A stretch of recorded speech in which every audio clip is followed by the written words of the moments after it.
So, hi guys. Ano nga pa pala? Meron akong nabubuwalit. So, gusto ko lang share sa inyo ang ating nabubuwalit. And, nilagyan ko pala sticker. Yung ano ko. Tapos naglagay din ako Korean sign. So, gusto ko lang ipakita yung desk ko sa inyo guys. Wait. Ito siya guys. And meron din pala akong nagbubo dito. And makahal ko lang pala. Meron din pala akong marker. So,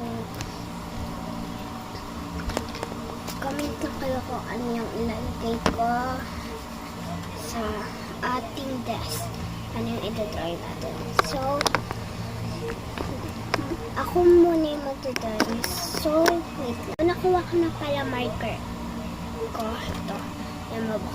So, ito pala, mag-drawing tayo.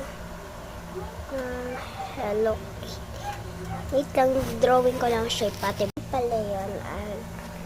Tapos, kagyan po natin yung details. Tapos, mag-drawing pa ako dito. Wait lang. Ito na pala yung drawing ko. So, lalagyan pa natin ng more details para magandang talaga maganda. Yung siya dito. Ito. Talaga. Dito magpaganda.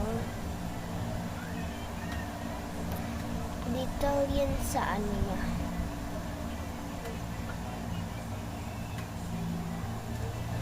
Detail.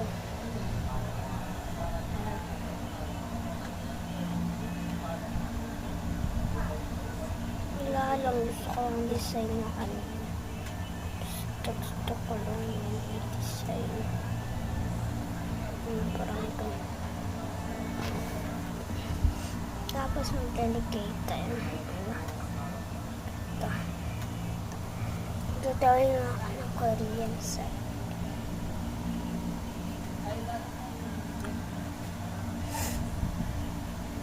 Lang guys, tapusin ko lang. So, hi guys, ito. Pero, hindi na lang pansinin yan.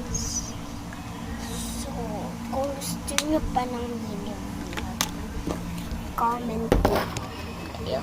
Kasi ito yung sa akin. Ano pa ako nabubo.